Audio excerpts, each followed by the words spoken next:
My name is Jeremiah Jackson. I'm with Jackson Law in Raleigh. I'm a real estate attorney. Been practicing 17 years now, 7 on my own, almost 8.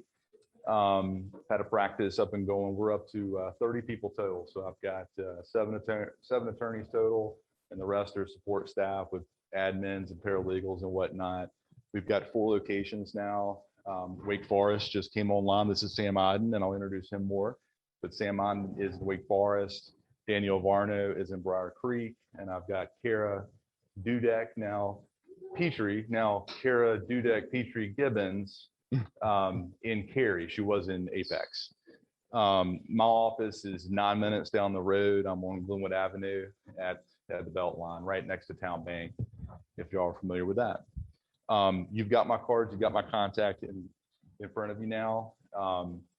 So the market, when I was anticipating about 18 to 24 months ago what might happen, I don't think anybody saw the extended absolute tear that we've had for the last year and a half since COVID. I was looking into ways to diversify my business. Distressed sales and short sales, something that I knew nothing about. And I knew that this market needed a strong advocate and facilitator. The only short sale attorney I was really familiar with and would send stuff to was Andrew Cookson, who passed, probably 3 or 4 years ago now. And I don't know that anyone's replaced him because simply we haven't had the volume. Now I know who's going to replace him, and that's Sam Odden. Sam Odden joined us in October of last year. He's an attorney who practiced in Asheville for the highest volume short sale department in the state. Most of his practice is in North Carolina. He does some in South Carolina as well as Virginia. Sam has done personally over 1,000 short sales as a facilitator. He's a real estate attorney second, but he's a short sale specialist first. Sam is from Wake Forest, where he lives now in Youngsville. And that's really all I got. I'm gonna turn it over to Sam. What we've got is it's a 90-minute presentation. We'll have a break at lunch, which I think is in about 45 minutes. We'll take about 10 minutes to get you lunch, have a seat, and we'll get started with the second half. It's a Q&A format. This is going to give you kind of the 80%, right, in about 80 minutes, something like that. But we'll leave some time at the end for all your questions. So if you have something that's urgent, feel free to raise your hand, but there's a chance that we're going to hit it in the second half, and you'll have time at the end as well.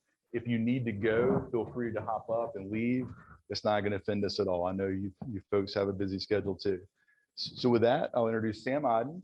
And my first question to Sam is, Sam, where do things stand with government assistance on forbearance and foreclosure protections? All right, so to answer that question, over the summer, there were 2 different ending dates for forbearance protections or for the forbearance program and the foreclosure moratorium protections. June 30th and July 31st were the dates that they ended. So when it comes to forbearances, ultimately what was approved was up to 18 months of forbearance time. I believe it was 6 months at first, then 12, then 18 months. And that's the max amount of time that you can be in the forbearance program. So folks that got into that program, those programs right away when they opened up back in like March of 2020, they maxed out at their 18 months last month, or they got in the month after, they would max out this month. So you probably have already seen some folks or heard from some folks who are interested in listing because their grace period's over with the forbearance, and so now they're faced with having to get a loan modification, resume payments, which can involve the bank saying that all the 18 months worth of payments are due at once, sans a loan modification, or some people like to hang out till foreclosure, just thinking either they don't have anywhere to go, or, well, there's been protection after protection introduced. There'll be another one that comes down the pipeline later, but probably not.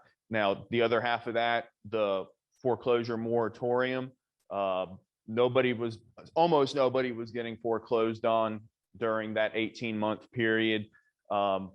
Most loans, in my experience, are owned. When I say owned, there's an investor that owns every loan, and most homeowners think they make their mortgage payments at Wells Fargo or Chase, that's who owns their mortgage, and it's not. Those are mortgage servicers. This is a concept we'll revisit a number of times as I go through this presentation. But the investor that owns the most loans, I'd say like 75% of loans, is either Fannie Mae, Freddie Mac, VA, FHA, or USDA.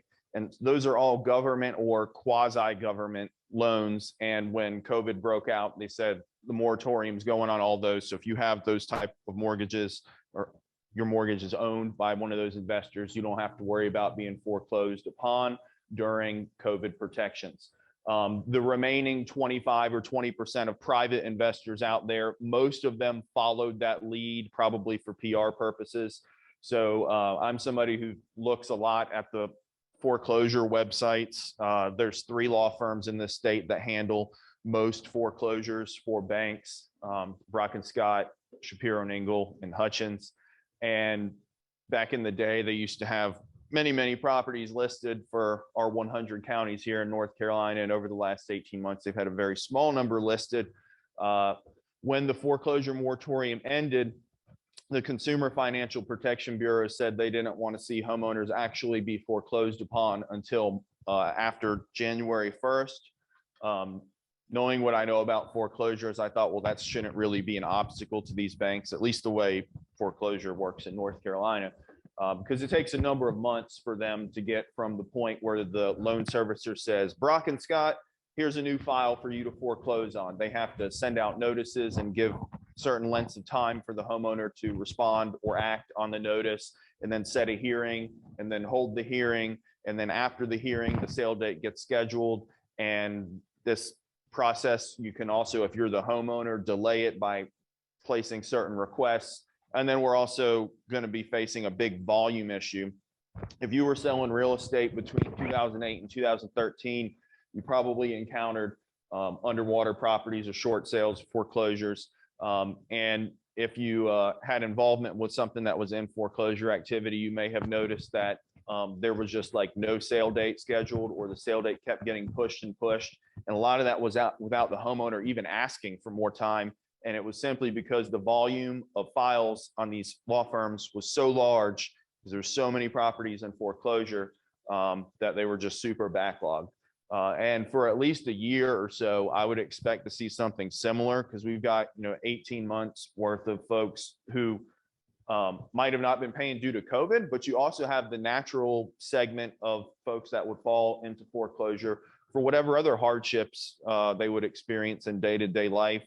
I've seen every hardship you could think of doing short sales. Most common ones are getting divorced, or getting relocated for employment, or loss of job. Medical's in there a lot. So I expect that there'll be a lot of foreclosure activity, and maybe so much so that the process takes a little longer than what we have become accustomed to seeing over the past 7 or 8 years.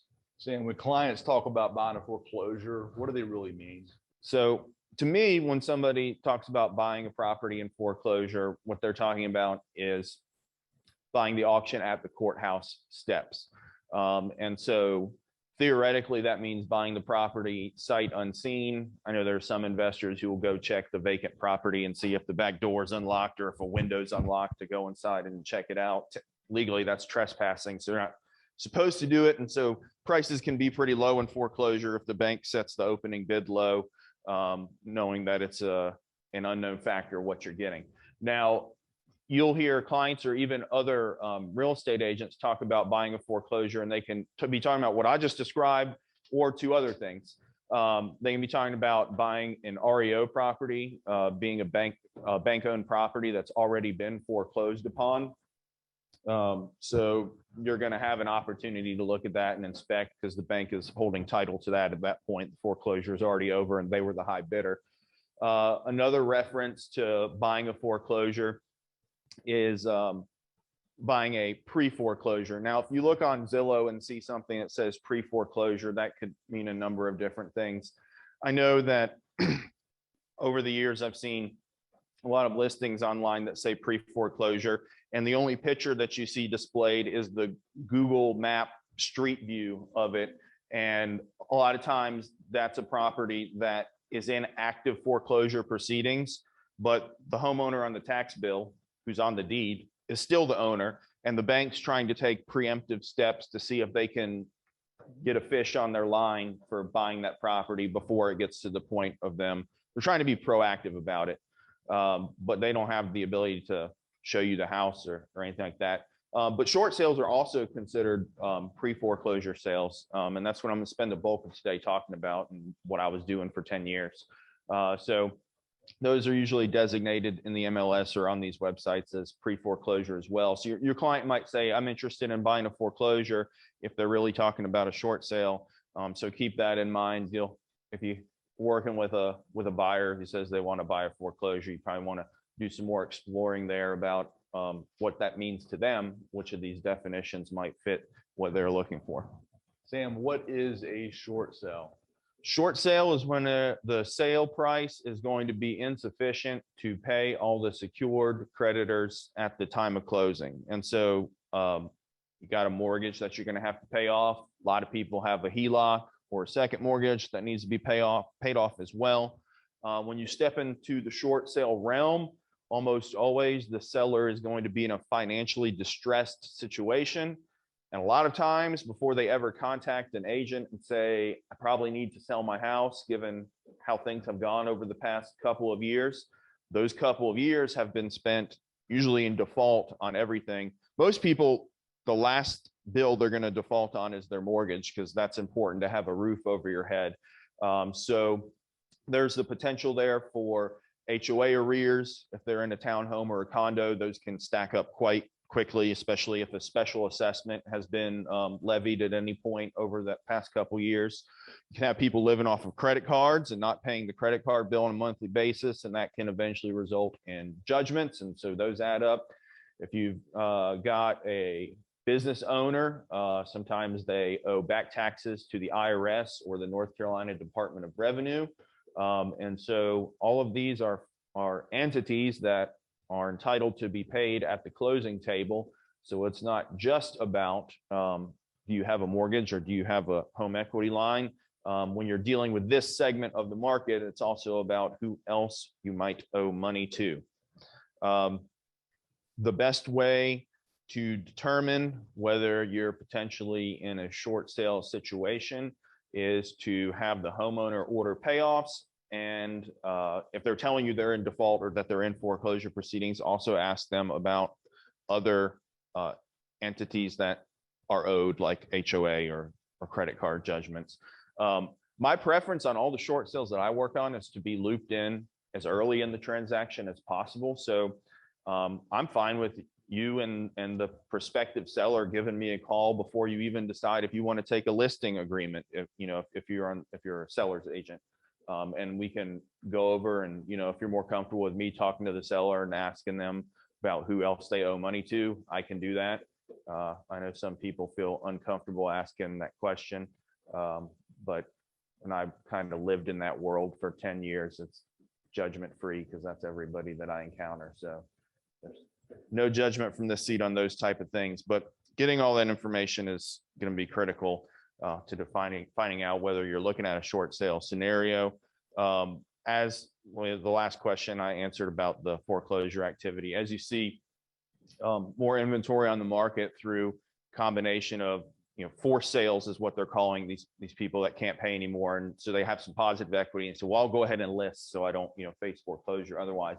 So you see more inventory through forced sales, through foreclosures, through REOs, and just through sellers maybe becoming more comfortable with listing their property for sale, who for the past year may have said, well, I'd like to move or upsize or downsize, but I just don't feel confident I can get under contract, at least at any reasonable price if I list. So I'm just going to stick where I am now.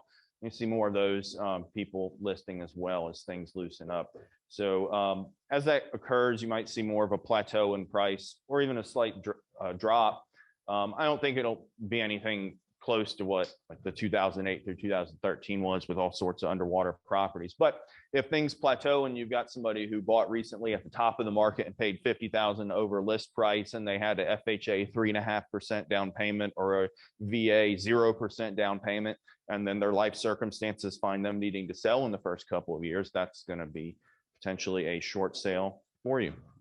Sam, does the seller have to be behind on the mortgage payments to be approved or really qualify for that short sale? Most of the time, the answer to that question is yes. If they have a VA loan, they don't have to. That's the only investor out of those big five that I mentioned that doesn't have that as a requirement. I guess that's probably because, you know, so many people with VA loans get relocated with military orders that they thought it would be unfair to punish them in terms of having to be late, because of course being late has implications on your credit. All of the other investors use guidelines and formulas to consider these short sale requests. They come up with the guidelines and the formulas, and then they give them to their loan servicers, the Wells Fargos and the Chases of the world. And then step by step throughout the process for everything they do, they have to stick to and follow these guidelines. And so guidelines are always being tweaked and adjusted in minor ways. So it's up to me to, you know, observe and notate as they change over time. But I would say what's pretty common is that homeowner is going to be ineligible for a short sale ultimately if they're not at least 30 days late. The bank doesn't consider the homeowner late until it's 30 days late. That's when it first gets reported to credit bureaus. Like theoretically, if a homeowner paid their mortgage payment 29 days late every month, they'd pay a late fee every month, but they'd never be reported to the credit bureaus as a late payer. So that happens once you're 30 days late. And then I've observed that there can be more favorable treatment in terms of less digging into financials by the banks and less of a chance that the bank would ask the homeowner to pay anything if they're 90 plus days late. There seem to be like the lines of demarcation: current, 30 days late, 90 plus days late. There's some smaller banks that own the loans themselves. They're not loan servicers. And so they have the freedom to do whatever they want to do. Theoretically, they could give you a short sale if you're current on your mortgage. But just because there's not a guideline in place with the small bank, with State Employees Credit Union or with First Citizens, just because they don't have a piece of paper that says ineligible if they're current, doesn't mean that they're not going to reply to me and say, I looked at the account, they're current. Our response is keep paying your mortgage. And that's what they do usually say. So even if I know it's a bank that doesn't have a hard and fast rule that says you have to be behind, I have the conversation with the homeowner about what my experience is with these banks and what type of result is likely to be their outcome if they choose to remain current. And then it's their decision from there. You guys, if the homeowner asks you, should I stop making my mortgage payment? Don't say yes or no, because you don't want to put yourself into that situation. You can send them to me. And like I just said, I'm not even going to tell them, yes, stop making your mortgage payment. I'm going to say, here's what you're looking at if you're current. Here's what you have a chance at if you're not current. And then they're going to take that information and make the decision. If they want a short sale, it's a pretty easy decision because they have virtually no chance unless they have a VA loan if they choose to go in current.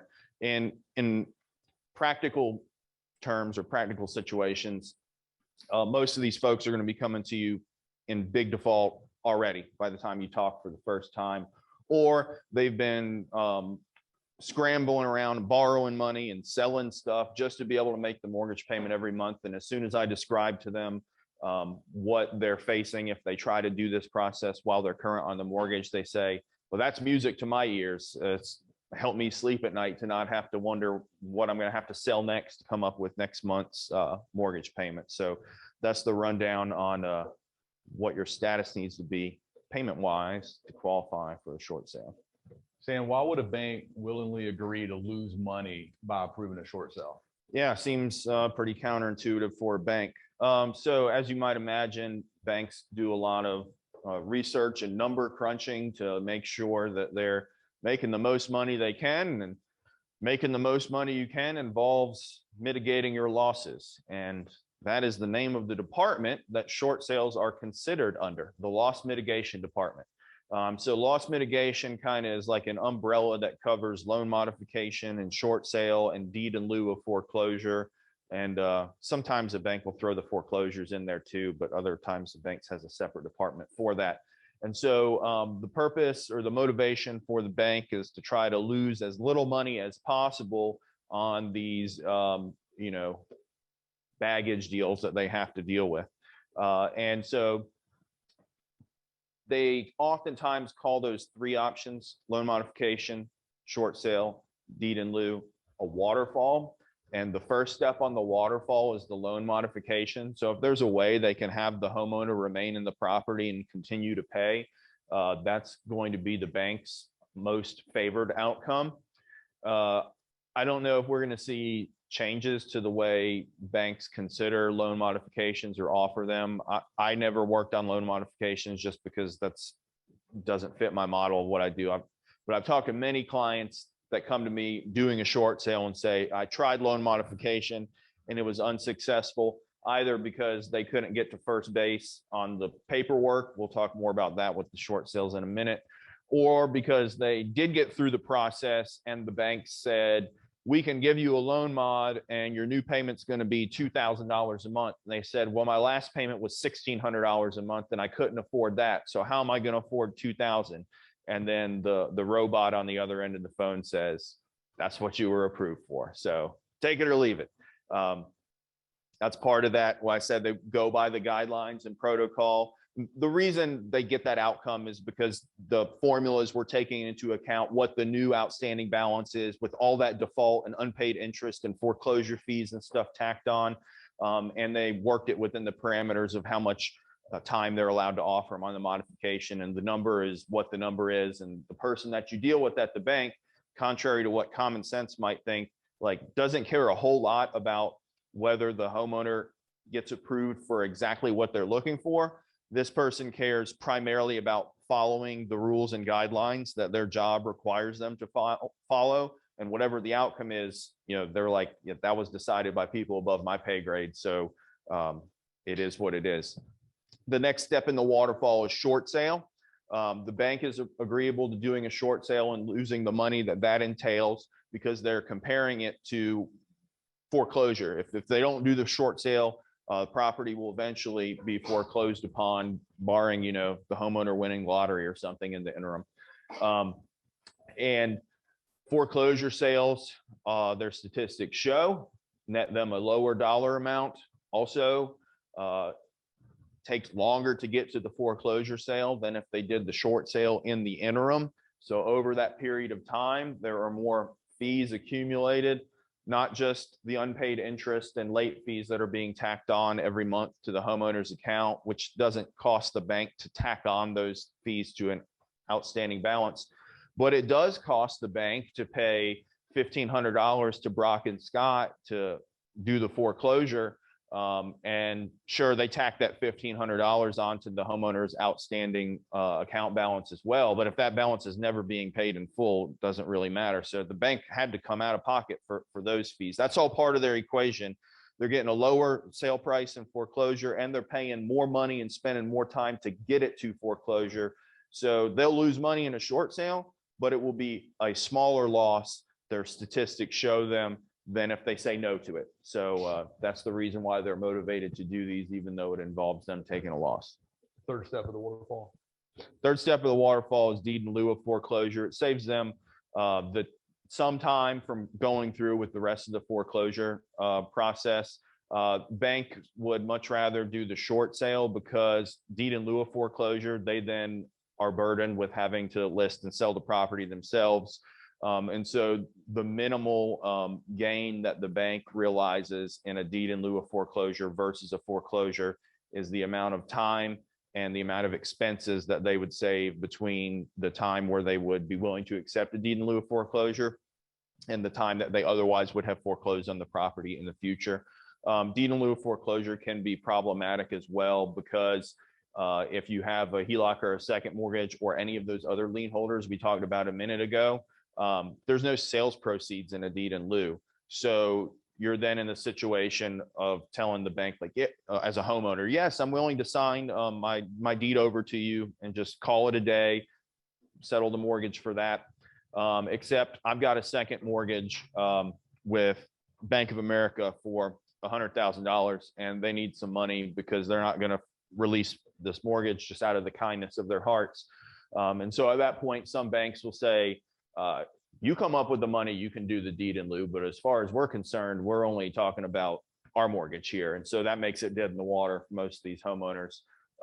And some banks will actually, I've seen a couple times, come out of pocket to pay money, even though, you know, there's no sales proceeds. That's the beauty of the short sale. There's sales proceeds from which they can pay things like your commission. Talk about that later.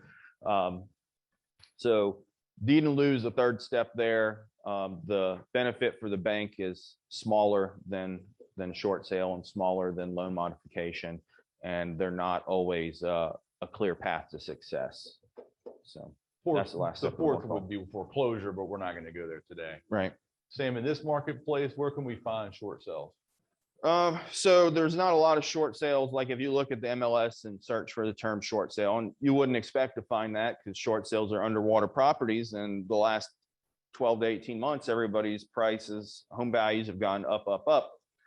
So you might expect to see the short sales in 2022 or maybe even in 2023 as some of the stuff that I talked about earlier begins to transpire and more distressed properties make their way to the marketplace, either through a traditional listing or a foreclosure auction or an REO sale. And the segment that grows for that segment of the marketplace is probably going to mirror how much pressure the homeowners are feeling from the loan servicers in terms of the foreclosure activity moving forward. So if we do see a lull in the foreclosure sales and process as we first start off 2022, because the banks have a real high volume, you might see more homeowners listing in the spring or in the summer, if that's when they start getting the notices in their mailboxes. I found that that's not a lot of people in this situation and default situation are proactive about. Some of them are, but not a lot are not proactive about getting ahead of this and saying, you know, I want to go ahead and get my property listed now and take care of this before we get too far down the foreclosure road. A lot of homeowners make that first call to a listing agent and say, I think I need to sell my house, once they get that first letter from Brock and Scott that says, you're $37,000 in default and you have 30 days from today to pay it all. That's when they say, okay, this is real. I need to do something.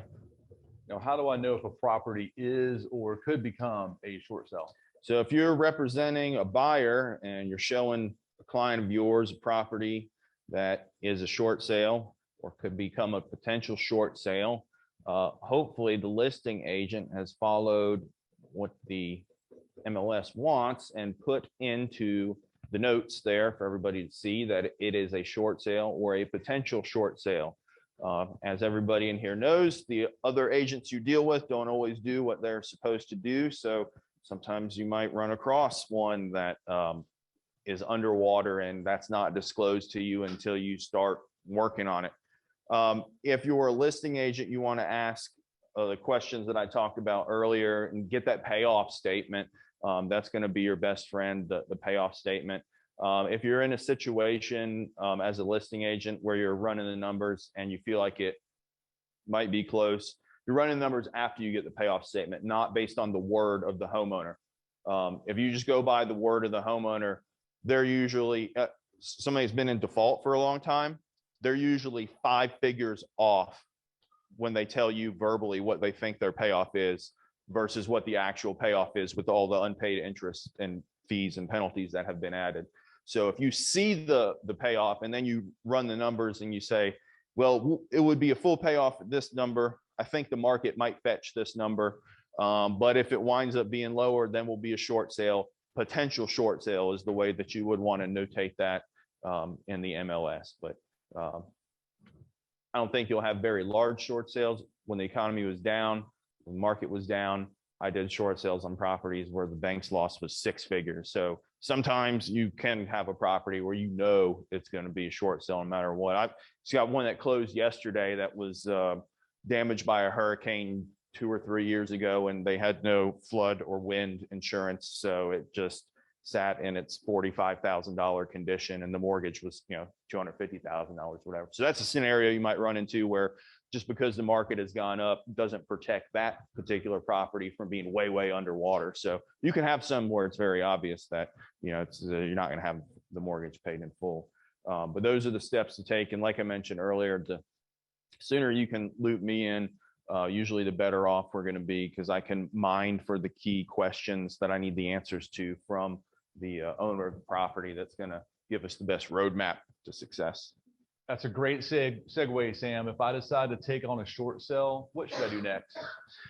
You'll want to call us, because when I mine for that information, that's going to determine what the strategy is going to be moving forward. And some of the other questions, we'll talk more about strategy to success for a short sale, because there's a lot of hurdles and roadblocks. But whether you're a buyer or a seller agent thinking about getting involved, give me a call. If you're on the buyer side of things, if I haven't talked to the seller yet, I'm only going to be able to give you like generalities, or your buyers. At all times, I'm willing to talk to the agent on either side or the actual homeowner or buyer on either side. So never hesitate there.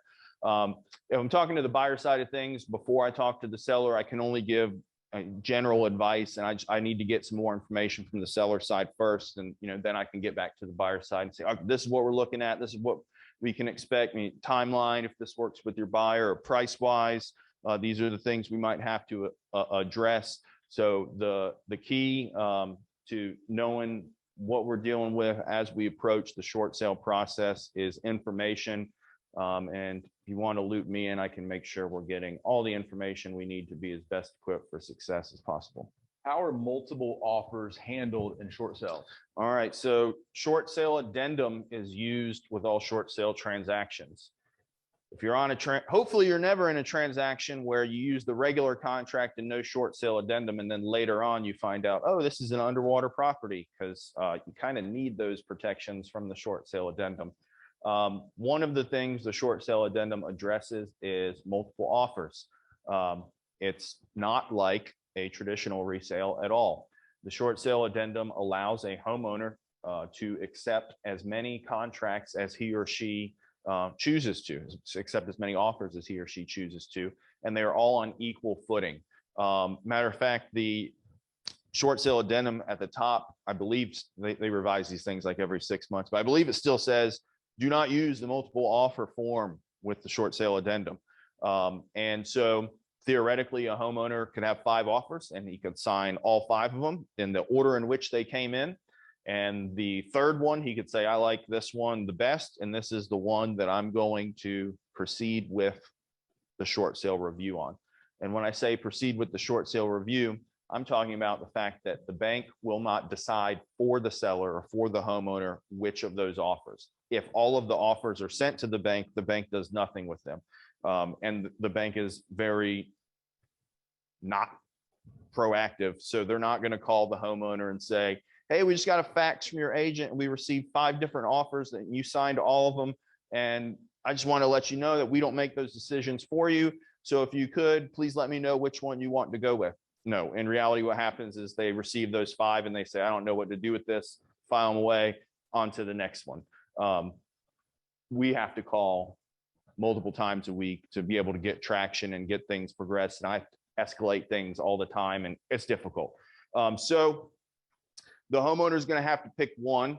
My advice to sellers, prospective sellers, when I talk to them, is even though the short sale addendum allows you to have multiple offers accepted and signed at any given time, that it's best for everybody if the seller elects to only have one accepted offer in circulation at a time. If they got one on Monday and it was the first offer they received and they liked it and they signed it, and then on Thursday they got another one that was much more attractive, they're not required to, but my suggestion is that they terminate the offer they got on Monday and then sign the offer they got on Thursday. And the reason I give this advice is because my experience has been when multiple accepted offers are in circulation, there's a false sense of expectation from the buyers and buyers agents who are not on the offer that is being reviewed by the bank, that they're going to hear any day now on what the bank's decision was with their short sale. And in reality, those people aren't even under consideration by the bank. If the bank is conducting a review on an offer and that review ends either because the buyer being reviewed decided we don't like this property anymore, we want to do something else, or because the bank decided that offer price is insufficient and the buyer is not willing to pay the price the bank wants, and so the bank says, have a nice life, prospective buyer. We'll talk more about the offer price and what the bank's expectations are in a minute. Then that opens the door and another buyer can be presented at that time, but that review is starting over from the beginning. So again, even if one of those other buyers who weren't initially being reviewed does get a chance later on to be reviewed, their expectation is probably that there's going to be a decision any moment now because they've had my offer for 2 months, when really it's starting over. So to keep everybody on the same page and realistic about where things stand, my suggestion to sellers is just to have one accepted offer at a time. How do due diligence fees work in a short sale? They don't work in a short sale. So a due diligence fee is paid to a seller, and then when you guys close, the seller credits the buyer back. In a short sale, most of the time, whenever you see the word seller, you should think seller's bank, because that's ultimately who has to sign off on or approve everything that we want to do and allow us to get to the closing table. And so if you pay a due diligence fee to the seller in a short sale, back at the time you go under contract, you're paying it to the actual homeowner who lives in that property or who owns that property. And then when you're at the closing table and all of the seller expenses are being paid by the seller's bank, because all the sales proceeds belong to them. There's not even enough to pay off the mortgage. None of those sales proceeds belong to the actual homeowner who lives in the house. And you try to deduct from the bank's proceeds that $15,000 due diligence and credit it back to the buyer, like you would traditionally do on the settlement statement. The short selling bank rejects our final settlement statement and says, why is there $15,000 being taken out of our sales proceeds? So, well, that's a due diligence fee. That's just the way it works. I said, well, we didn't receive a $15,000 due diligence fee, so we're certainly not going to pay it back to the buyer out of our sales proceeds. And so that opens, a can of worms in terms of, well, number one, has the seller already spent that money? Because they're a distressed seller, and you would be surprised at some of the stuff these people do that are in a desperate situation. And number two, if you said, okay, well, here's what our solution is. We're just going to have the seller give the buyer back that $15,000. We'll revise the contract and take due diligence out of it, and we'll just go to closing. We'll make the settlement statement how you want it, bank. Well, then you've had money changing hands directly between buyer and seller. And part of the stack of forms the bank needs to do the short sale, there's an arm's length affidavit that specifically says no money will change hands directly between buyer and seller. So now you're in violation of the bank's document, which is a good way to go to real estate jail. So it's best to just not use a due diligence fee in a short sale. If you're on the list agent side of things and your intent is to lock the buyer in the way that a large due diligence fee would essentially lock a buyer in, one alternative strategy for doing that is you can have them make a large amount in earnest money, and then you can have the due diligence period scheduled to end in a week or two. The short sale is going to take a while. It's not going to be approved in a week or two. So that money would then be locked in and effectively serve the same purpose as what a due diligence fee would serve. Back when these were prevalent and, I was drowning in short sales, it was a buyer's market. And so I actually but very rarely had to have this conversation because most of the contracts that I saw come in didn't have anything in due diligence. As far as, the bank looking at these contracts, they don't give any weight at all to how much of a earnest money deposit or how much of a due diligence fee a buyer would be willing to pay. In terms of the bank's analysis, if it's 0 and 0, that offer gets reviewed the exact same way as if it was 50,000 and 50,000 on there. So that's not a factor in the bank's eyes. Paul, do we know if lunch is here yet? Okay. So once we know it's here, guys, we're going to take about a 10-minute break. You guys get something to eat, use the restroom, do your thing, and then we'll start back. Sam, if the contract is for full list price, does the bank automatically approve that deal? That comes up from time to time. So the list price is set by the homeowner and the listing agent, and hopefully it's set based on what CMA suggests the property will sell for. That's not always the case. I've seen homeowners spend years on the MLS at a price point that would be enough to make it a full payoff. And if they were, 6 figures underwater at the time, that number was not going to come. Maybe if they held on to 2021, it would have come, but it wasn't going to come back in 2011 or 2012. So that's a waste of time on the market. And then sometimes I've observed a listing where it started at a certain price point, and the strategy that the homeowner and the list agent used was drop it $5,000 every Friday until they get an offer. Well, if it's a regular resale and that's what the homeowner wants to do, more power to them. But that's not how the bank's going to determine whether the offer price we have presented is fair market and acceptable, and therefore one that they should approve. So do not assume that because it says short sale and it's listed for $349, that if you present a $349 offer, this thing is done deal. We're just waiting on the approval letter to come through. There are steps that we're going to talk about in a couple questions that the bank takes to decide how much this property is worth and how much they should expect it to sell for, without regard to what the listing agent chose to list the property for. Sam, what step comes after the seller accepts an offer? That's when we get together the short sale package. So I mentioned in one of the questions earlier, a stack of documents. They're going to be primarily documents that the seller needs to get together. There will be a few documents that we need from the buyer and from the agent. The buyer side will have to provide like their proof of funds for their down payment, or the whole thing if it's a cash purchase, and their pre-qual or their pre-approval letter. And then those forms like the arm's length affidavit that say things like no money's changing hands between buyer and seller. Nobody in here is related to the seller that's getting paid.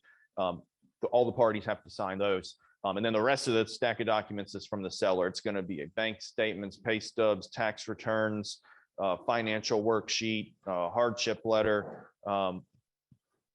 Most of the banks use the same pretty much list of documents that are needed. It can vary here or there. And sometimes like bank A will have a financial worksheet that's on their letterhead, and bank B will have a different one. So try to make sure we get the right copies beforehand to avoid document requests. Later on, we'll talk about that shortly. Document requests, those are not a positive thing.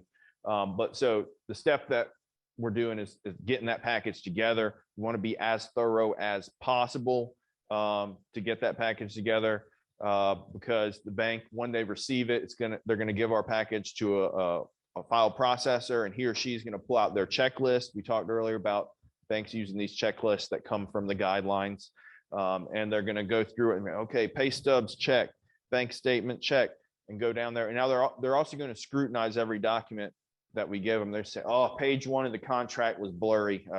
Gotta get them to send that back to us. And then we were missing, the last page of that stock report that they had. So page 7 of 7 is missing. And then they're, like I talked about earlier, they're not going to pick up the phone and call me or send me an email and say, hey, we looked at those documents sent over and we just need A, B, and C, and then we'll be ready to roll.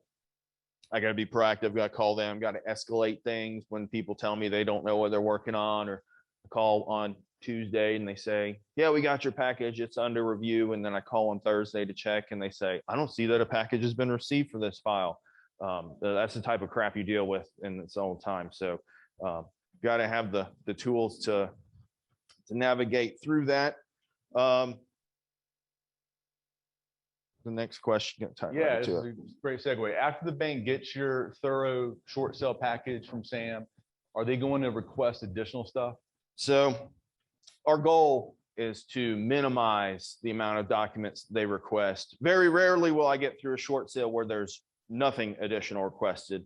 But if we can keep the requests to only 2 or 3 over the life of the entire short sale, that's what we aim for. Because if you take I talked about being very thorough and getting all these documents from the seller, which some sellers get annoyed by, and I'm happy to explain to them why we're being so thorough and such nitpickers about having stuff together. It's to avoid what I call the document merry-go-round. So if you use the strategy that's the opposite of the one that I'm talking about, the strategy of, all right, we got our contract, let's put together a settlement statement and just send those 2 documents to the bank because those are the 2 most important things. They'll get started on that and they'll ask us later for whatever they need, but we'll get the ball rolling. Half the banks won't even set up your file with just those 2 things. They'll say this is incomplete, throw it in the garbage, essentially. But if you do that, they're going to later on, when I talk to them, say, okay, well, here's all the other things we need. And it was the whole list of stuff I knew we needed anyways that could have worked on collecting from the seller up front. And so we'll get what we can from the seller. And usually the seller is going to take a week or 2 to get it all to us. And then we're going to send it to the bank. And then the bank's going to say, okay, out of those 8 documents we asked you for, 5 of them looked acceptable to us. But documents A, B, and C had things wrong. The page was missing, or the copy was blurry, or it wasn't the most up-to-date pay stub, whatever it may be. And they're saying, go back to the seller and get A, B, and C from them. Now, it took a week from the time that I sent them the documents they asked for to the time they were actually able to tell me, yes, we received it. Yes, our processor looked at it, and here's what they had to say. So that took a week. And now I've got this request from them and I go back to the seller and I say, A, B, and C are what the bank needs. And then, hopefully it's a seller's, I'm on it. And some sellers say, are you crazy? Blah, blah, blah. I understand where you're coming from, but you want to get through this, I need A, B, and C. So the seller then works on A, B, and C. Takes them a week to get that over to us. I say, all right, I got A, B, and C, send it back to the bank. Takes the bank another week to get it accepted, processed, processor look at it and look at them. And then processor said, all right, A, B, and C look good, but X, Y, and Z, the pay stubs and bank statements and 401k account are all now more than a month old compared to when you first sent them in. So just go ahead and get back with the seller and get the updated X, Y, and Z. And so you see how I call it the document merry-go-round, because if it takes a week for them to look at it, a week for me to get the next documents they asked for, and then a week for them to look at it again. And that's being conservative on how much time it takes everybody to do it. You're just asking for trouble to stay on that document merry-go-round. So that's why I try to be as thorough as possible. And if the bank does ask us for something that we couldn't have foresaw, then hopefully it's just one item. And so we can move through this thing a lot more quickly and get to the next step past that initial processor who's doing their checklist of all the docs we need. Sam, how will the bank know if a contract price is fair market value and should be approved? So that's the most critical step in most short sales, is the bank assigning a value to the property and then comparing it to what our contract price is for them to make a decision on what they want to do. And the process the bank uses to do that involves the bank ordering either a full appraisal or a BPO. BPOs are more common. And we actually want the listing agent to take the lockbox off the property once we get the short sale package submitted to the bank. And that is exclusively for this step right here. So I will usually get a call from the BPO agent or the appraiser and say, and they say to me, hey, Sam, I got your number because I've been assigned to do a value on the property located at 3rd Street. And I got your name and number. So how do I get in? And I say, I'm glad you called me. I've been waiting for your call. I wanted to let you know that This is a short sale transaction, and you got my name and number because I'm the attorney that's been working with the bank. And so they usually just list my name and number for everything, but I'm more than happy to help out. Want you to know that we're under contract at $350,000. Like with most short sale properties, there's some conditional issues. I think from when I talked to the list agent, the neighborhood comps were about 375, but it's a vacant property and somebody stole the HVAC unit and there's a hole in the roof. And so we got a $25,000 contractor estimate, which justifies where we're at 350. And so if you got a pen handy, I'll go ahead and give you the list agent's name and number, and you guys can meet and she can let you in the property, and she's going to give you a copy of that contract at 350 and those contractor estimates. All that information is the first time that appraiser or BPO agent has ever heard anything about it. When they got their order from a third-party vendor, they're not even getting their order directly from the bank that I'm working with. The bank tells a third-party vendor, we need a value on 3rd Street. And then the third-party vendor looks at their roster of BPO agents or appraisers and says, hey, John, go do a BPO for 3rd Street.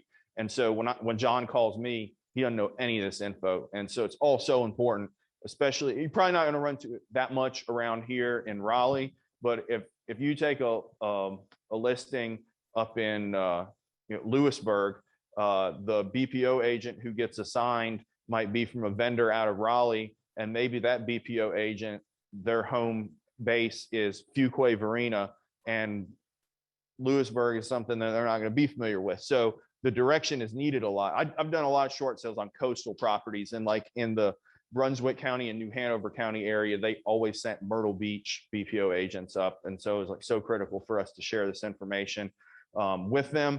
When we take this step on a far more frequent basis, the value gets turned into the bank and is consistent, or we hope matching perfectly with what our contract price is.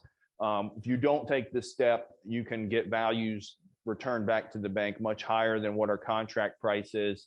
And the primary reason for that is if the BPO agent or appraiser doesn't have paperwork that justifies a value lower than the neighborhood comps, then they're just going to stay in the neighborhood comps. And it's the contractor estimates is what really helps us there. I have definitely had many situations over the years where when I talked to the bank, they said, yes, we did get our value back. But my notes here say that the investor or that the vendor looked at it and said, this is too low, and they're asking for a further explanation from the BPO agent or from the appraiser. And always in that situation, I'm thinking like, I'm really glad we were able to supply them with that information, because I know that they're getting this pressure here to come in within the comps. And so that's exactly what would have happened had we not supplied all this material and information to him or her at the time. So the bank's going to get that value back, and then they're going to compare it. The negotiator, we talked before, when the package was collected, a processor was assigned that was working on the file. At this stage, a negotiator from the bank is going to be assigned. So he or she at their desk in Des Moines, Iowa, or wherever they are, certainly not in Raleigh, North Carolina, down the street, familiar with this market. They're going to look at this appraisal, and it's hopefully going to be 350 where our contract price is. And they're going to say, all right, Sam, got the value back. It looks good, looks consistent with what your offer is. So we can move on to the next stage of the review. And that's what we all want to hear. If you don't take the lockbox off and the BPO agent or appraiser just goes out there with no guidance and turns that value back in at 400, then the bank's negotiator is going to say, all right, Sam, we got our value back. It's 400. So let the buyer know the counter offer is 400. And so that's usually what you're going to be locked into. There are steps you can take to try to dispute the accuracy of the value, but that is an uphill battle. The bank only moves it, I'd say 50% of the time. And when they do agree to move their value downward, it's usually not all the way to what your price point is. It's usually to try to meet it somewhere in the middle. When I was doing tons of short sales, it was a buyer's market. So oftentimes, if the bank was high, that was a death knell to that particular contract. In this market, that might not be so much the case anymore, but I would still prefer not to have to play with that fire, because if the buyer does say, well, I'm not willing to pay that price, so see you later, then we got to go get buyer number two, and we got to start this process over again with buyer number two.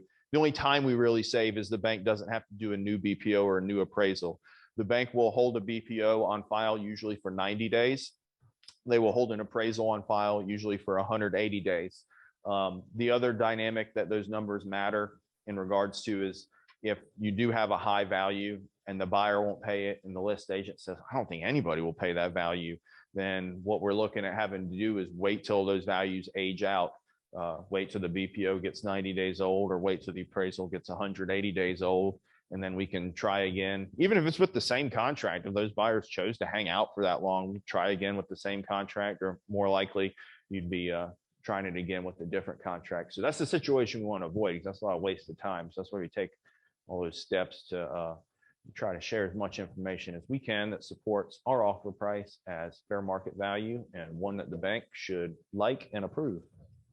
So guys, I'm told that lunch is going to be here in about 5 to 7 minutes. Can y'all hold out another 5 or 7? We got you. Feel free to leave if not. But we'll take a break at that time, let you guys get something to eat. Normally, I save the next question for after the break, because realtors want to know, will the bank pay a commission? They will. And so it's going to be 6% most of the time. Those, hang on, what was that, 5%? 6%. 6%. What? Wake County, 6%? Yep. 6%. And that's for the big five investors what I talked about at the beginning: Fannie, Freddie, FHA, VA, USDA, and that's going to be 75% of the mortgages out there, 6% commission. The other 25% or so of the mortgages are private investor, jumbo loans, credit unions, small banks. Those still usually do 6%, but from time to time, I will see those ones at 5%. But usually if you're talking to me on the front end and I can look at who the seller's bank is, I can give you a good idea, and it's usually going to be 6%. If it's a bank that is only willing to pay 5%, if you happen to have both sides of the deal, some of those only want to pay 4% to you, but it's a pretty rare scenario. I'll try to let you know about it if I see it on the front end, but for the most part, you can expect 6%. Sam, will the bank pay subordinates such as equity lines, HOA arrears, the judgments, and or past due tax bills? So the short selling bank is cognizant of the fact that most of these properties are going to have other people in line beneath them that expect to be paid or would like to be paid. Since it's so common for a homeowner to have an equity line or a second mortgage, that is within the bank's guidelines to pay that out. I don't think I've ever encountered a bank that said we won't make any type of allocation or contribution to a second mortgage or to an equity line. The most common amount that their guidelines allow to a junior mortgage is $6,000. You may think at first that, some of these junior mortgages are 6 figures. Why would they agree to do it for $6,000? But most of the banks that are servicing the junior mortgages also service mortgages that are in the senior position a lot of times. So they already know what the rules are, and that like $6,000 is just what the guideline says. And there's not really any other discussion to be had about it. They can say yes or they can say no. And so the big guys, the national loan servicers, usually say, yes, we'll settle for $6,000. And then that's that. It's a different discussion if the homeowner has a second mortgage or an equity line with a credit union or a regional bank like First Citizens, because those aren't loan servicers. They actually own that mortgage. And so you're asking them personally to lose the money, not just some investor that they're servicing for. And so sometimes they want more money. Sometimes they're willing to take the $6,000 and do a promissory note with the seller. There's some moving parts in that in terms of some of the first mortgages have like strings attached. They say like, if you take the $6,000, you can't require a promissory note from the seller. And so we've got to try to navigate what type of arrangements are allowed to be worked out. But usually, even if the second mortgage is not going to be agreeable to just outright forgiving the debt, like a large bank would, doing the short sale is still in the best interest of the homeowner, because number one, they're avoiding foreclosure. Number two, they're getting the debt associated with the first mortgage forgiven. And so that's a bird in the hand. Whereas if they didn't do the short sale, they go through foreclosure and have a larger loss and face the prospect of theoretically not having that debt forgiven by either bank. So that's second mortgages and HELOCs. The other part of that question Jeremiah posed talked about things like HOA arrears, judgments, or past due taxes. Those are a much more iffy proposition because those are not present on every short sale. And so sometimes, if we've got a HOA balance and it's $3,000, I'll go to the bank and, my opening response or my opening proposition to the bank is, hey, HOAs owe $3,000. So let me have $3,000 to pay them. And then the bank will say something back like, well, we don't pay anything towards HOA, or $500 max allocation to HOA. So when I'm dealing with this negotiator who's telling me what their guidelines say for their max allocation, junior mortgage, $6,000, HOA, $500 max. There's no like, all right, meet me in the middle at $1,500 for the HOA. I already told you what the max was. Like, going above the max means I can get fired. So $500 is it. That's the end of that negotiation. And so I then take the $500 and I go to the HOA and I say, hey, HOA, I usually wait till I get the approval letter because that lets the HOA know like this discussion's really over as far as the monetary amount. I intentionally don't go to them before that because go negotiate for more than 500. They go to the HOA and say, hey, HOA, I know you're owed $3,000. I tried to get the $3,000 for you. Unfortunately, the max I can get you is $500. So please settle this thing up for $500 and we'll get a new dues paying owner into this property so you can get this old headache one out of there. And some HOAs will say yes, and some will say, all right, we'll do it for less than 3,000, but we're not doing it for 500. And so then we've got to talk about, do we have the extra money? Where's the extra money between let's say they HOAs will do it for 1,000. So we have 500 extra bucks. That is a dynamic that is considered when a seller, number one, knows that these issues are present. We're usually going to talk about it when we head in. I mentioned earlier, gathering as much information as I can. So if I can see that there's a past due HOA balance or credit card judgment or an IRS lien, I'm going to talk to the parties about it. And I'm going to talk that strategy I just described. I'm going to give that same example. I'm going to say, so what's our plan if the HOA wants 1,000 and all we got from the bank was 500? How are we going to come with that extra 500? Sometimes the seller will say, I've had money where I could have made a partial mortgage payment for the last year, but the bank won't take partial. So I actually got like $5,000 in my account. So I can cover $500 if that's what's needed. Or sellers, I don't have any money. So it's going to have to be a buyer thing or no deal. And so if you got multiple offers, maybe the highest offer says like, we're maxed out, this is our whole savings and the most amount that we can qualify for in a loan. So it's either this or nothing for us. And then the next highest offer might be $2,500 less, but that buyer says, I could do something like that HOA example you gave me. I'd probably cover that to be able to close. Well, since the homeowner is not allowed to make any money in this deal, they care less if it's $2,500 off. They're going to go with the buyer that presents to them a more clear path to closing, the one that's more willing to work with this issue that could potentially come up later on. With the IRS, timeline-wise, they're a pain in the rear, but money-wise, they've actually been more cooperative than you think. They generally, if the IRS is involved, they'll say, as long as the seller's not making any money, we'll let y'all go ahead and close. Seller still owes us all the same tax bill that they owe us. We're just not going to block your closing from it. And so it usually takes them 30 days or more to give me that answer. And they won't even start working on that answer until I give them the short sale approval letter, which at that point, it's go time. It's time to get ready to close. We have deadlines to close by. So timing can be a pain in the rear, but they're usually pretty cooperative as far as letting us go to closing.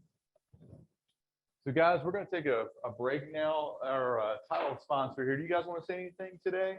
You want to amend? Guys, just 1 second. They're going to say a few words and get us going to lunch. Oh, and I put a box of my cards back there. Some of y'all came in after I handed them out. So if anybody wants one, they're back there, or they were back there by the lunches. Hope they are still. We'd really like to thank, these guys for coming out today. We wanted to sponsor lunch and give them the opportunity to be able to present this kind of information as a title company. We're a little bit behind the scenes of most of the transaction, and we're not necessarily known until, that we're actually listed on the final CD. But part of what we do at Partner Title is that we do provide these guys some support services beyond just title and being an agent. That we do reach out to the real estate community and offer. So just keep that in mind and know that we're available for those type services. And partnering with these guys in regards to attorneys. We started recently being able to work with Jeremiah. Known him for many years and worked with him, and very well respected in the real estate closing world. So we really don't tend to be a huge, large production-oriented title company, and that's intentful. We tend to be more focused on solid real estate firms that do real estate specifically, just because we want to be able to give them the level of service that they need and support from an agent, in title. So let us know if there's anything that we can do ever in a transaction. To his point earlier about trying to get information, we do offer abstract services for agents. It's not in any way a legal opinion. So let me make that very clear as far as what their work is. But it can be a good resource for you guys to have some preliminary information to take to these gentlemen that we can go and pull and actually have available to be able to give you all just a little bit more information about what's going on, what the real story is that's actually been recorded. That's a huge service. That's available to all these guys on their listing. And let me add That's to big. that. We offer that to all EXP agents. That's free service sometimes.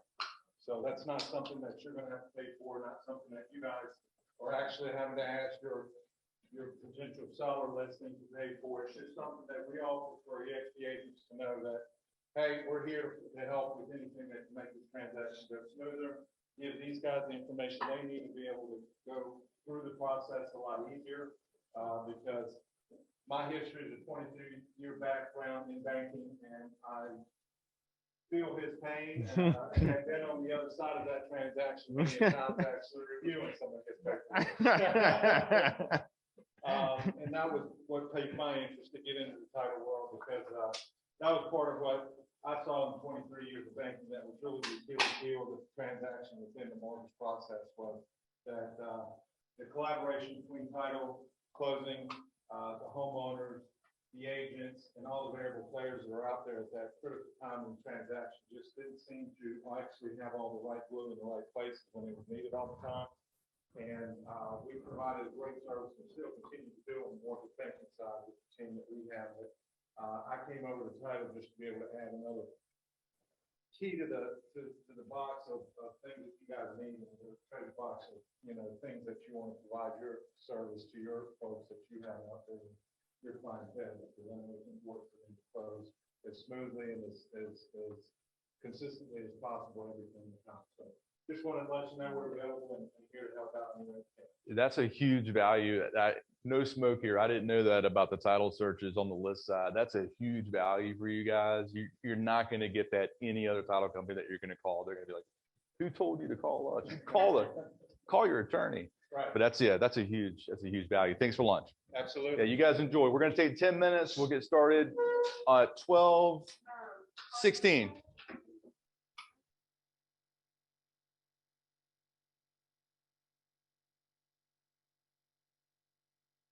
Usually I tease it with our realtor's going to get paid, and people want to come back and hear more about that. But we've kind of already hit the magic moment there.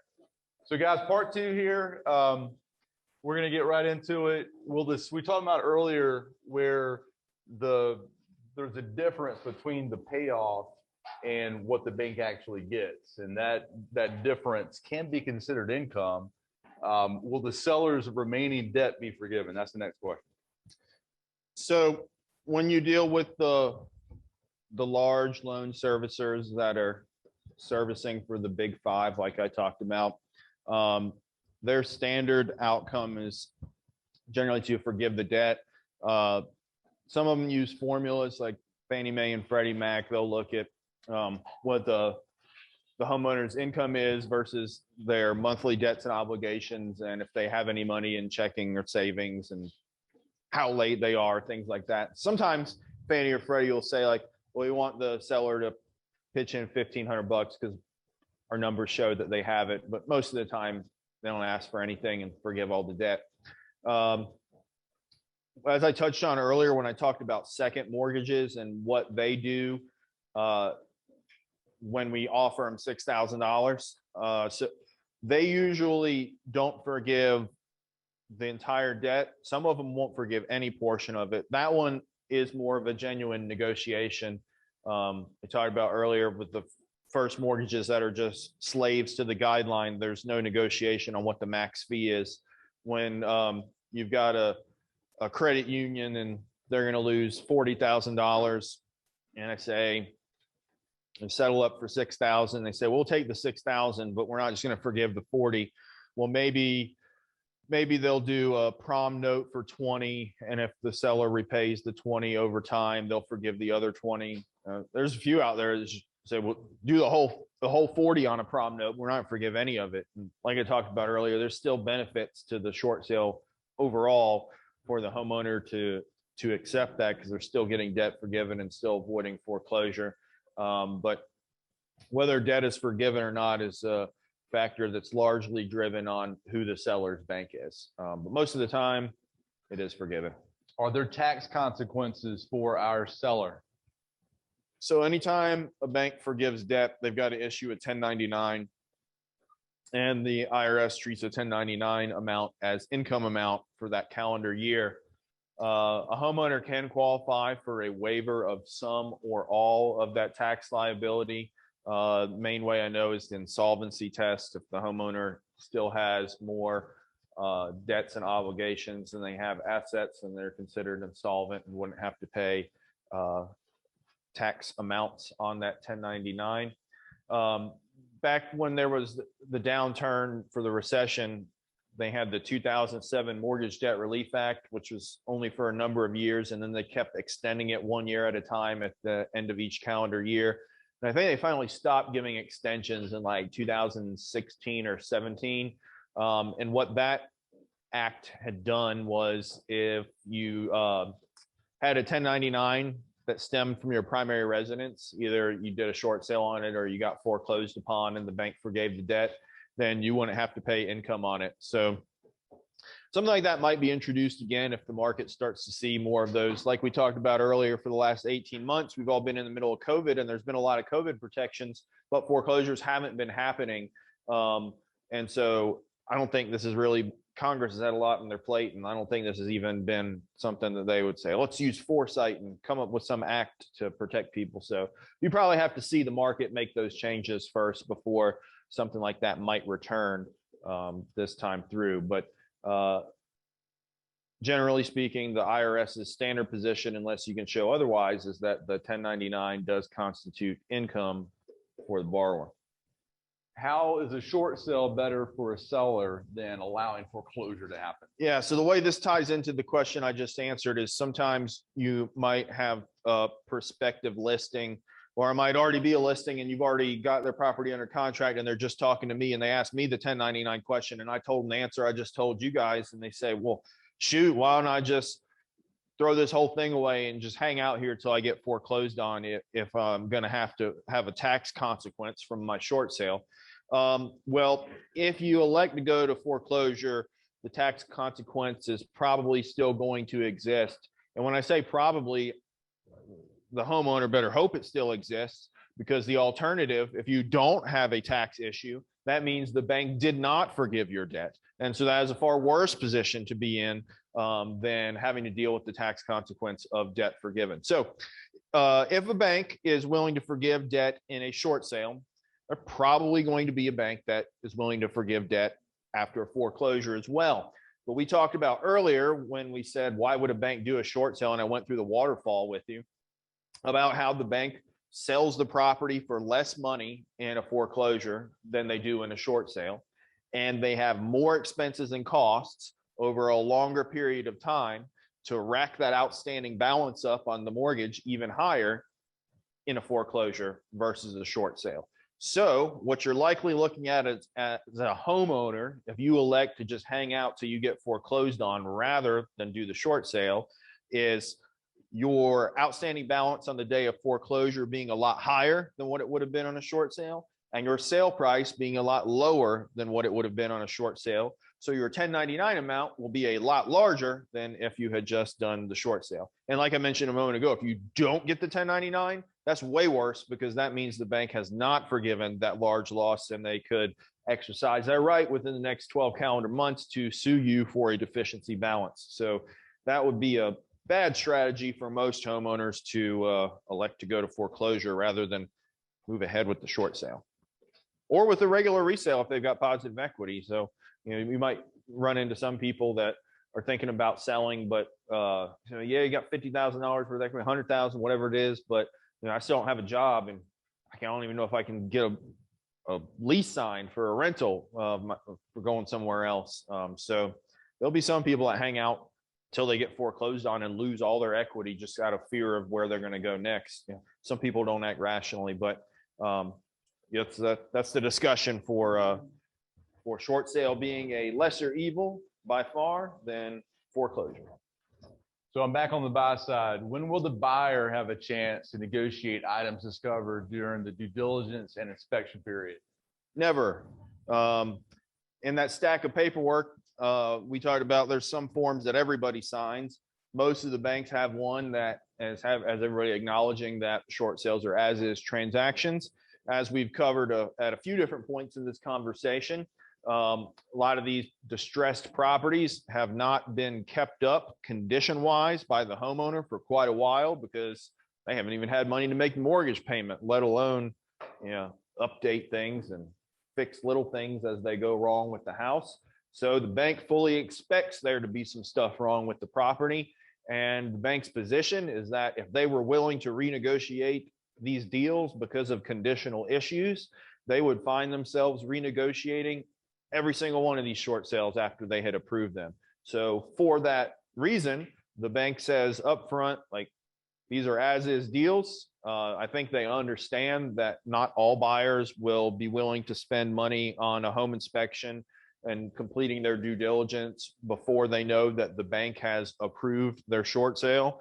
But the bank's position is that's their prerogative if they want to wait until after approval to do their inspections. But please know that there will not be a renegotiation. It is a take it or leave it proposition for the buyer at that point in time. Will Jackson Law serve as the buyer's closing attorney? Let me add one more thing to the last question, then I'll answer that one. So some buyers don't want to do the due diligence till after they've been approved. I'm still fine working on a short sale if the buyer holds that position. I encourage each buyer, when I talk to them on the front end, to do their home inspection and due diligence once the seller has determined their offer is one that they want to proceed with.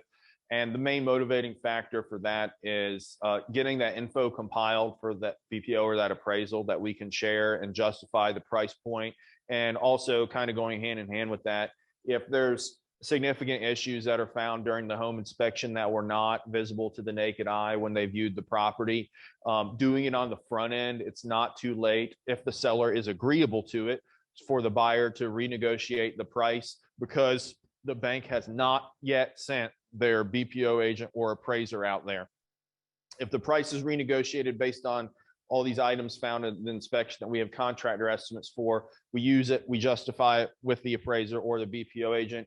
If the buyer waits until after the BPO is done, so they probably go ahead and continue waiting until I delivered the short sale approval letters, and then they do their home inspection and they find all this stuff, even if it's, really important and good stuff, it just doesn't matter because the bank's already established their value and that train has left the station. So I encourage buyers to do on the front end. I won't walk away from the deal if they want to wait to the back end, though. I just am clear with them that it's take it or leave it at that point in time. Now, Jeremiah's next question was, are we going to be the closing attorney? We are closing attorneys, and I love to close your resales, but for short sales, for a number of reasons, we're not going to be the closing attorney on.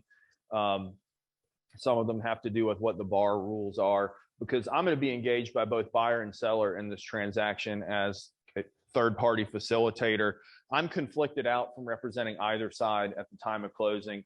Buyers will be able to pick whoever they want local to close with. I do these short sales through the whole state, so this actually works really great for when I'm doing a short sale in Charlotte. I'm not even trying to close it. Go ahead and close with Costner Law or whomever it is out there that you're going to close with. And then I line the seller up with a separate closing attorney as well. It's a guy who focuses most of his practice on tax. He knows how to do seller docs in a short sale. The ability to do seller docs is not what qualifies you to be a seller's closing attorney. Being able to advise on the tax implication if you have a 1099, or being able to advise on a deficiency plan if you do not have a 1099, meaning the bank is not forgiving your debt. Those are the key factors for being a seller's closing attorney in a short sale. So the guy I recommend, his name's Kevin May, and he's a tax attorney. He also does a lot of estate planning work. And so what he'll do, for the tax, for 1099, if you got one, he's going to look and see if you qualify for a waiver of the homeowner qualifies for a waiver of some or all of that 1099, and then advise them on that. So, okay, you can expect to have to come out of pocket this much next tax season, or you should probably be covered here. You're probably not going to have to come out of pocket anything extra for the short sale next tax season because you're insolvent. And then if they're on the other side of the spectrum, with debt not forgiven, he's okay, let's see, you own any other real estate? Maybe we think about making an LLC and moving that real estate into the LLC's name, and that can protect you from creditor activity if First Citizens Bank comes back later and tries to work out a payment plan with you, and you just say, I can't pay you, and then they sue you and get a judgment. You don't want it attached into your other real estate. So that is part of that discussion. He's an expert in that area. And like I said, buyers just go and have a regular closing with whatever closing attorney local to the area they want to close with. I'm still on board all the way through the closing date. There's a couple of final steps that I have to take, even though my job is pretty much done once I deliver all the short sale approval letters to everybody to get started in the closing phase. Those last couple steps that I have to take to get this thing closed out successfully involve making sure any additional documents that the bank comes up with for everybody to sign as part of the closing phase get disseminated and signed. And also a couple of business days before closing, the short selling bank or banks, if there are more than one, require that we show them the settlement statement that we intend to close with. They review every single line item on it to make sure it complies with exactly what they approved. And they are absolute sticklers. If they approved a $50 wire fee and we call it a $50 overnight fee on the settlement statement, all the numbers can match up with what they approved. Just that I called it something else, it will be rejected for that. So I have to then, I look at that, and then I'm usually a real stickler going back to the closing attorney and say, make these 5 changes, then I'll submit it to the bank, because it's usually going to take the bank 2 days to respond. So this is a time sensitive phase of the closing. And so what we don't want is the bank to take 2 days to respond at 10 a.m. on closing day when the buyers are planning to show up at 11 a.m. and the bank saying, you called that wire fee an overnight fee, so rejected. Change it to read wire fee and submit it back to me. I'll get back to you in a couple days. That usually doesn't go very well with the buyers, and they have to do a dry signing and hope the next one gets approved, and that's not fun. So I stay on board to make sure that step goes as smoothly as possible, but I'm not the closing attorney. Sam, before you answer his next question, how often does Jackson Law get short sales approved by the bank? Talked to a lot of agents over time. My experience is basically it's a coin flip, 50-50, that it goes up or down, and it takes you a month or so to find out. So it's a lot of work for some success some of the time. So that's been my experience in the several short sales that I've talked to or that I've handled and I've talked to agents about. When Sam mentioned these percentages that he's about to say, my head was blown, because it for what goes into it and what I know what can go wrong, it just doesn't seem mathematically possible. But Sam, tell them about your success rate here. 90% of the short sales I work on are ultimately closed successfully. All I need is a market price offer, and somebody is going to wait for the time frame for me to get this approved, and it's going to close 90% of the time. And the next question is how long is this going to take? Most short sales I have approved 60 to 90 days from the date that we submit the complete short sale package. Few of them will be a little shorter, few of them will be a little longer, most of them 60 to 90 days. For perspective, if you weren't selling real estate back during the downturn, you could still Google it today if you wanted to, and short sale experience or short sale stories or short sale timeline. You see a lot of people talking about 6 to 12 months, even longer than 12 months. Most of the time it's because people don't know what they're doing when they're trying it. It's possible for somebody to know what they're doing and short sale to take a long time, but that would be with a bunch of factors involved that are abnormal. Most of them are going to be 60 to 90 days to get approved. So that's, relatively speaking, pretty good. Yeah, guys, my experience was 6 months was fast. 9 months was about average. It took some 12 to 14 months. And that was the coin flip again. And you're in it. I mean, agents are in it, buyers are in it, sellers in it for a year, not to know if it's even going to be approved. A 50-50 proposition. He's going to get it done 2-3 months, 90% success rate. It's unless you know it, it's just incredible. When we were on the question about if we're going to be the closing attorney, I mentioned how we're engaged by both sides as a third-party facilitator. Tying to what Jeremiah just said, being engaged by both sides, one of the benefits of that, I'm authorized to discuss the deal we're working on with both sides of the transaction. What I've observed from a lot of agents over the years who tried it on their own before they came to me is the listing agent side felt there was some value in sharing the smallest amount of information possible with the buyer side, probably because they were scared that, you know, every time they called, the bank gave them conflicting information or gave them updates of very little progress since the last time they called. And they thought like, oh man, if I tell the buyer's agent, this is how little progress we've made, or that we seem to be going in reverse, like they're going to leave. So I'm just going to tell them nothing. And that makes them leave even faster. So having both sides engage me, not only is let me talk to everybody on the front end about what to expect as we move forward, it allows me to continue talking to everybody and keep them engaged in what we're doing and knowing that it's traveling in a positive direction. And that results in a lot less deals walking away when you're in the middle of the review. So we get it. You're really good at what you do. How much is this going to cost me? How much of my commission does Jackson Law take? 0.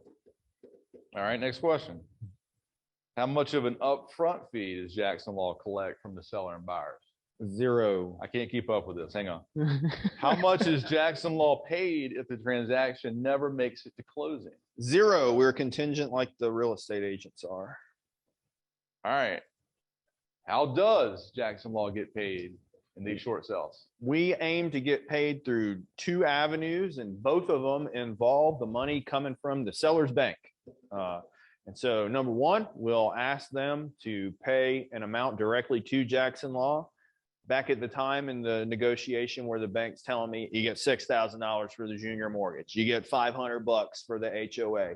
They're going to say you get $1,200 for Jackson Law or whatever it is. You get $1,200.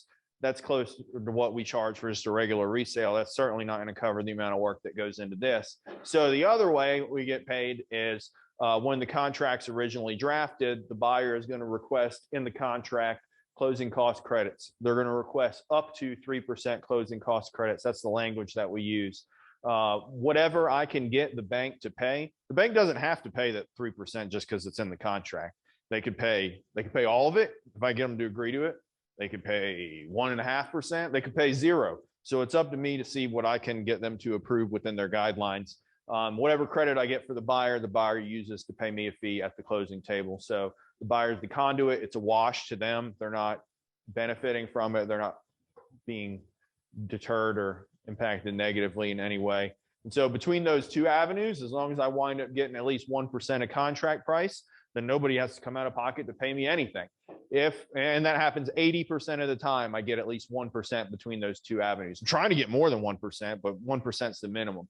And the other 20% of the time where I get less than 1%, then whomever is my minimum fee guarantor pays the difference between what I did get and what 1% is. So, if we did a $200,000 cheap deal and the most I could get out of the bank was $1,200, I'm $800 short of 1%. So my minimum fee guarantor pays $800 to me like the day before closing, and then we're all good. Who is the minimum fee guarantor depends on which side brings us in. If the seller side, which is usually the side that brings us in, then it's going to be the seller who's the minimum fee guarantor. If it's the buyer side who brings us in, it'll be the buyer side as minimum fee guarantor. Sometimes the list agent will tell the buyer's agent, look, my seller has said they're not going to pay for anything. So if you want to buy this, then you have to be the minimum fee guarantor. And so that'll deter some buyers, but usually, like I said, 80% of the time the bank's going to cover it. So most of the time it's not an obstacle. And out of the 20% of the time that it's not covered, a lot of those are cash deals. And I can go ahead and tell people on the front end, like, look, probably not going to get any of that 3% closing cost credits in a cash deal, because the thing that the bank usually says to me is, why the heck would we give the buyer a credit? They're a cash buyer. So that we usually have the heads up if it's going to be short of the minimum fee. It's almost always covered otherwise with buyers using financing. Guys, I think that's all our slides. Our contact information's up here. We want to open it to some feedback and questions from you guys.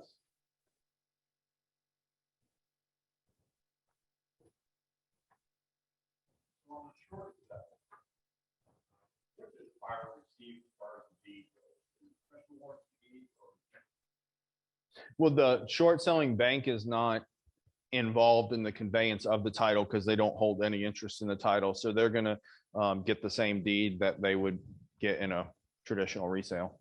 General warranty deed. Yeah, always a general. Assuming you use the 2T or it's equivalent. Once a bank owns a property, via either foreclosure or deed in lieu, you might be getting a different type of deed because they're involved in conveyance of title at that point. But in the short sale closing, title is going directly from the current homeowner to the new buyer without the bank involved in the title chain. Are there stipulations of what the 3% buyer credit fee is for? Sometimes the bank will put a limiting factor on what it's allowed to be used for. I think the main item, that's the minority of the time that they put any stipulation on it. But usually what I see them not wanting the credits to be used for is points to buy down the rate.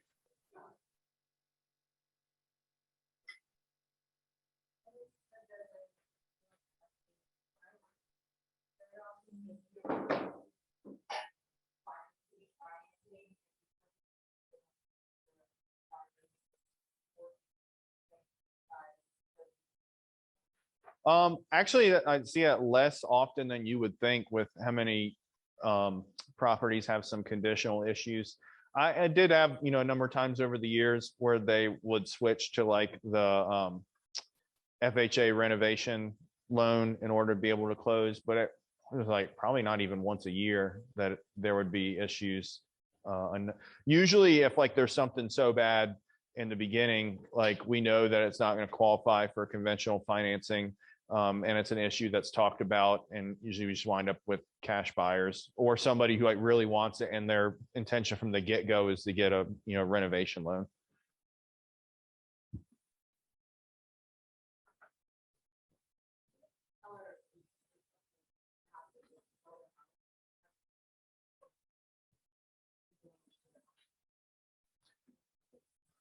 So the short sale addendum allows a buyer or a seller to terminate the offer anytime up to the time the short sale is approved. But then it also has additional language in there that says if the buyer or seller doesn't agree with any terms or conditions of the approval letter, that they're not obligated to continue on and close. So the whole concept of being under contract in a short sale, I would say, is more analogous to a verbal agreement to purchase a house than it is how you would think of a traditional written sale of contract, where sides are locked in and obligated to do things. So in your specific example, if I were a buyer or representing a buyer and that scenario took place, my response would be, well, the terms and conditions say it's an as-is contract. You've destroyed the property, so that's not a term or condition that I agree with. So on those grounds, I'm exercising my right to terminate under the short sale agreement, even though we're past the approval stage. Just identify that as a term that is unacceptable. It would be a unique situation for a seller to have participated with the amount of cooperation it requires to get all the way to the approved status and then self-sabotage like that.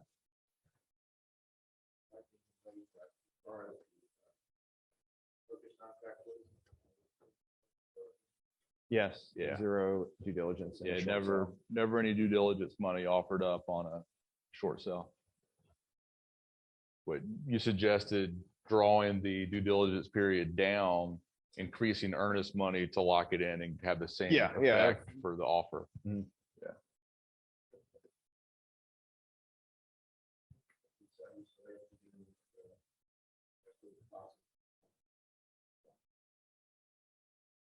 You could do additional earnest money deposit. Yeah. The bank doesn't monitor the earnest money amounts in terms of like analyzing the buyer. Or is this buyer serious about buying this property based on their earnest money? It's not even a factor at all. So it just becomes an issue between what satisfies the buyer side and seller side with the handling and amounts of earnest money involved.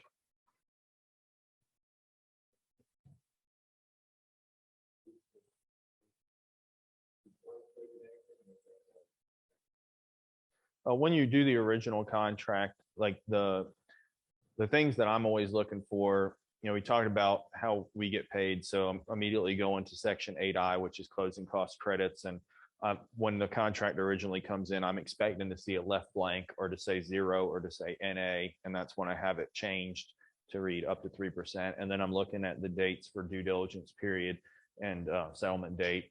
And usually when the contract comes in, it has hard dates in there because that's what everybody's used to using. And because we don't know the exact date the short sale is going to be approved, I advise that they use the dates that are suggested in the short sale addendum, which is 15 days after short sale approval for due diligence period and 30 days after short sale approval for settlement date. That contract, you can think of it as a menu for the bank. They can accept, remove, or change anything that they want on there when they create their short sale approval letter. So even though you wrote 30 days from short sale approval, if say the 19th, 20th, we get our short sale approval letter on October 20th, that doesn't mean our approval letter is going to say it expires on November 19th, which is 30 days later. It could say it expires on November 30th. It could say it expires on December 15th. It could say it expires on October 31st. And that's what would be controlling or governing.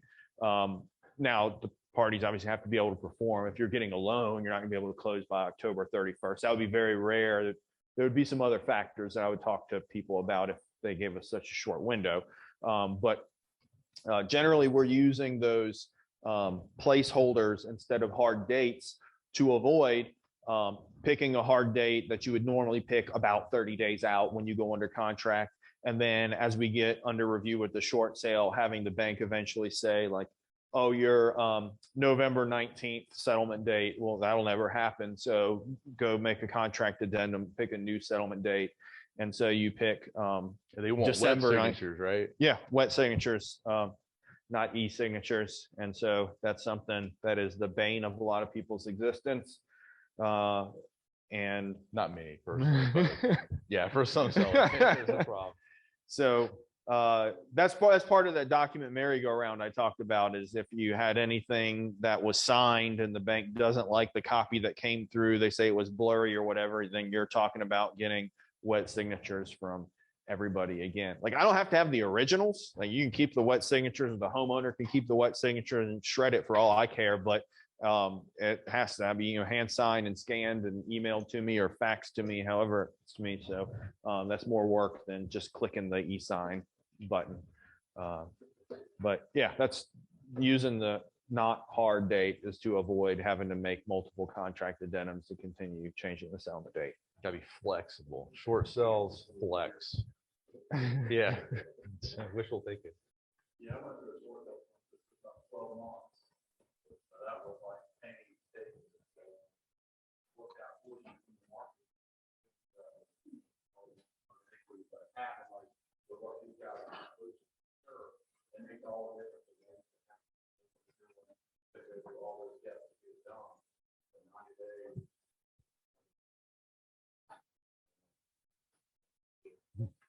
Goodness, 60. Honor, before you sound like a lawyer. Any other questions, guys? We really appreciate you guys having us, hosting us. We've got an awesome office. If you need anything, this is what Sam does. He's passionate about it. Obviously, he loves this stuff. He can talk about it all day long. Email him, call him.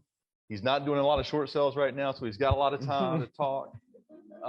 But they're coming, guys. They're coming first quarter, second quarter. We're going to start to see a wave of these guys. And we're hoping that this knowledge, these insights will maybe help you look at opportunities that you otherwise might have avoided because you didn't know. You heard bad stories. You heard 12 months. You heard no money paid to the realtor, 1% commission or some junk like that. So Sam can help you get there, and he's happy to talk to you.